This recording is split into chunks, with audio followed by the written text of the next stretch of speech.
नमस्कार. पाटील सर पुढे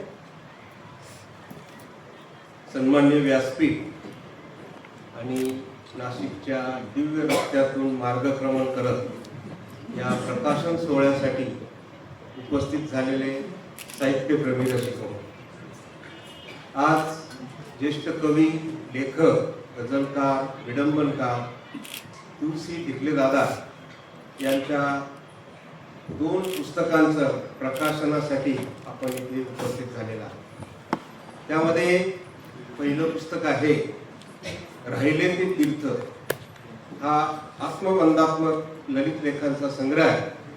आणि दुसरं पुस्तक आहे बाचके फुटाणे आणि खारे शेंगदाणे. हा विडंबन गीतांचा संग्रह आहे. आपल्याकडे ग्रामीण भागात एक म्हण आहे, वाहिली ती गंगा आणि राहिले ते तीर्थ.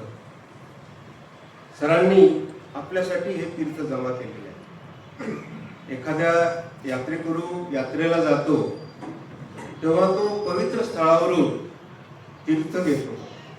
संपूर्ण गंगा आणू शकत नाही. त्याचप्रमाणे सरांनी गेली 75-76 वर्ष जी जीवनरूपी गंगा त्यांच्या आयुष्यातून वाहिली आहे, त्यातून आपल्याला त्यांच्या लेखणीतून स्रवलेले तीर्थ यासाठी पुस्तक रूपाने दिलेले आहे.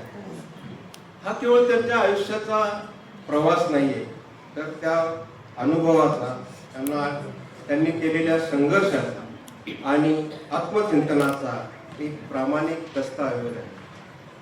त्यातून त्यांच्या जीवनात आलेल्या विविध टप्प्यांना त्यांनी प्रामाणिकपणे शब्दबद्ध केले आहे. ते आपल्याला नक्कीच अंतर्मुख करेल. यासाठी छोटीशी 2 उदाहरणं या पुस्तकातीलच तुम्हाला देतो. सर 14-15 वर्षाचे असताना शेतामध्ये ते राहत होते. त्यावेळेस रात्रीच्या वेळेस ते, त्यांचा लहान भाऊ आणि 6 दरोडेखोर त्यांच्याकडे आले आणि आईला जाग आल्यानंतर आईने त्यांना उठवलं. त्यावेळेस ते कुऱ्हाड घेऊन झोपत होते आणि त्या कुऱ्हाडीने त्या दरोडेखोरांचा त्यांनी जो प्रतिकार केलेला आहे तो अंगावर अक्षरशः शहारे आला. त्याचप्रमाणे त्यांच्या आईच्या बाबतीत घडलेला एक प्रसंग अक्षरशः डोळ्याला पाणी आलं. कधी कधी त्यांच्या घरी 2-3 भाकरी होतील एवढ्याच शिदा असायचा आणि आई लहान लहान मुलांना समजूत घालून अर्धी भाकरी वाटून द्यायची आणि स्वतः मात्र नंतर खाते असं खोटं सांगायचे. दादांच्या एक दिवशी लक्षात आलं की नंतर काय खाते ते बघूया. त्यांनी पाठीत बघितलं तर फक्त भाकरीचा एक कोरका होता. ती माऊली तो कोरका खाऊन पाणी पिऊन झोपी जाईल. त्या दिवसा जेव्हा सरांना हे लक्षात आलं, त्या सर्व भावंडांना खूप आश्चर्याचा धक्का बसला आणि त्या दिवसापासून त्यांनी आईला पण आपल्या बरोबर जेवायला सांगायला सुरुवात केली. तर या 2 प्रसंग या त्यांच्या आत्मबंधात्मक ललित लेखातून राहिले ते तीर्थ या पुस्तकामध्ये तुम्हाला बघायला मिळतील. बघा सर कशा प्रकारचे जीवन जगले हे आपल्याला या 2 प्रसंगातून लक्षात येईल. परिस्थितीने गरिबी पाहिलेले सर मात्र मनाने प्रचंड श्रीमंत आहे.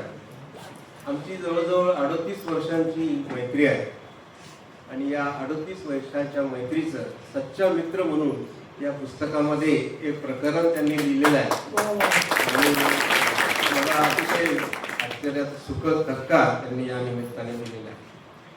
दादांचे आतापर्यंत 7 पुस्तकं प्रकाशित झालेले आहेत आणि राहिले ते तीर्थ हे त्यांचं 8वं, तर भाचके फुटाणे आणि खारे शेंगदाणे हे त्यांचं 9वं पुस्तक आहे. आमच्या अशोक पाटलांच्या भाषेत सांगायचं झालं तर हे 9वं पुस्तक थोडं खोडकर आहे. कारण हा एक विडंबन गीतांचा संग्रह आहे. विडंबन म्हणजे रंजन करता करता डोळ्यात अंजन घालणे. आपल्याकडे म्हणतात ना, हसत हसत हाडकं मोडणे. आपल्या समाजातील विसंगतीवर हलक्या फुलक्या पण थोड्या तिखट शब्दात भाष्य करणारा या कवितेतील विनोद, उपरोध आणि मार्मिकता आपल्याला हसवता विचार करायला लावणार आहे. या पुस्तकातील गीतांची सुरुवातच झिंगाट आहे. सैराट चित्रपटातील जे गाणं आहे झिंग झिंग झिंगाट, याच गीतावर त्यांनी पहिलं विडंबन गीत रचलेलं आहे. त्याचप्रमाणे गदिमांच्या चांदोबा चांदोबा भागलास का या गीताचं पण त्यांनी विडंबन केलेलं आहे. अशी 57 विडंबन गीतं आपल्याला मिळतील.